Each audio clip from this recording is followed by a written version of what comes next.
ಆತ್ಮೀಯ ವೀಕ್ಷಕರೇ, welcome to ಆರಾಧ್ಯಾಸ್ TV. ನಾನು ನಿಮ್ಮ ಸುನೀಲ್ ಆರಾಧ್ಯ. ವಿಶ್ವ ಪರಿಸರ ದಿನವನ್ನು ಚಿಕ್ಕಬಳ್ಳಾಪುರದ ನಗರಸಭೆಯ ವತಿಯಿಂದ ಇಂದು ಅರ್ಥಪೂರ್ಣವಾಗಿ ಆಚರಿಸಲಾಯಿತು. ನಗರಸಭೆಯ ಕಚೇರಿಯ ಆವರಣದಲ್ಲಿ ಗಿಡ ನೆಡುವ ಮೂಲಕ ಪ್ರಾರಂಭವಾದ ಕಾರ್ಯಕ್ರಮ ಸ್ವಚ್ಛತೆ ಮತ್ತು ಕಸದ ನಿರ್ವಹಣೆಯ ಬಗ್ಗೆ ಸಾರ್ವಜನಿಕರಿಗೆ ಜಾಗೃತಿ ಮೂಡಿಸುವುದರ ಜೊತೆಗೆ ಬಟ್ಟೆಯ ಕೈಚೀಲಗಳ ವಿತರಣೆ, ಪ್ರತಿಜ್ಞಾವಿಧಿ ಬೋಧನೆ ಮತ್ತು ಜಾಥಾದೊಂದಿಗೆ ನಗರದ ಚೆನ್ನಯ್ಯ ಪಾರ್ಕ್ನಲ್ಲಿ ಸಸಿ ನೆಡುವುದರ ಮೂಲಕ ಕಾರ್ಯಕ್ರಮವನ್ನು ಮುಗಿಸಲಾಯಿತು. ಇನ್ನು ಕಾರ್ಯಕ್ರಮದಲ್ಲಿ ನಗರಸಭೆಯ ಅಭಿಯಂತರರಾದ ಶ್ರೀಯುತ ಉಮಾಶಂಕರ್ ರವರು ಮತ್ತು ಪೌರಾಯುಕ್ತರಾದ ಶ್ರೀ ಮನ್ಸೂರ್ ಅಲಿರವರು ಮತ್ತು ಎಲ್ಲಾ ಸಿಬ್ಬಂದಿ ವರ್ಗದವರು ಹಾಜರಿದ್ದರು.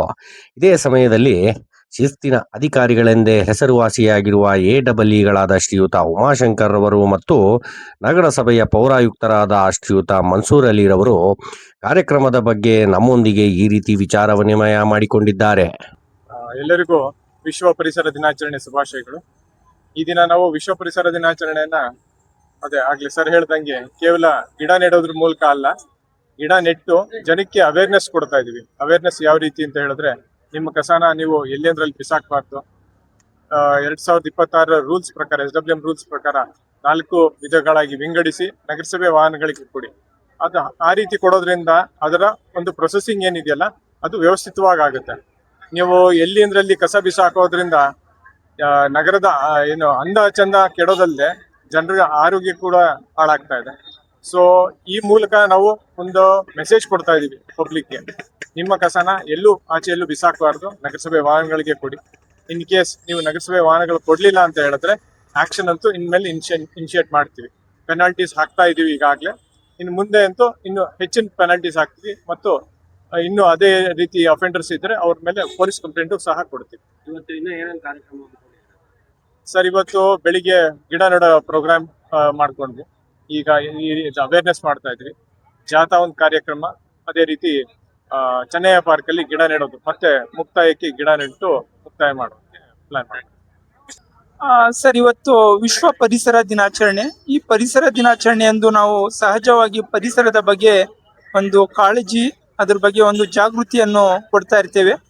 ಪ್ರತಿ ವರ್ಷ ನಾವು ಗಿಡ ನೆಡುವ ಕಾರ್ಯಕ್ರಮವನ್ನು ಹಮ್ಮಿಕೊಳ್ತಿದ್ವು. ಈ ಸರಿ ಗಿಡ ನೆಡುವ ಕಾರ್ಯಕ್ರಮದ ಜೊತೆ ಈ ಕಸ ನಿರ್ವಹಣೆಯ ಬಗ್ಗೆ ಸಹ ನಾವು ಜಾಗೃತಿಯನ್ನು ಕೊಡ್ತಾ ಇದ್ದೇವೆ. ಯಾಕಂತ ಹೇಳಿದ್ರೆ ಪರಿಸರ ಉಳಿಸ್ಬೇಕಾದ್ರೆ ಮರ ಗಿಡ ಬೆಳೆಸೋದ್ರ ಜೊತೆಗೆ ನಾವು ಈ ಕಸದ ನಿರ್ವಹಣೆ ಮಾಡೋದ್ರಿಂದಲೂ ಸಹ ನಮ್ಮ ಪರಿಸರವನ್ನು ಉಳಿಸ್ಬೋದು. ನಾವು ಕಸ ಎಲ್ಲಿ ಬೇಕಲ್ಲಿ ಎಲ್ಲ ಸೇರಿಸಿ ಬಿಸಾಕ್ತಿವಿ. ಆ ಕಸ ಏನಾಗುತ್ತೆ, ಒಂದ್ ಕಡೆ ಎಲ್ಲ ಗುಡ್ಡೆ ಬೀಳುತ್ತೆ.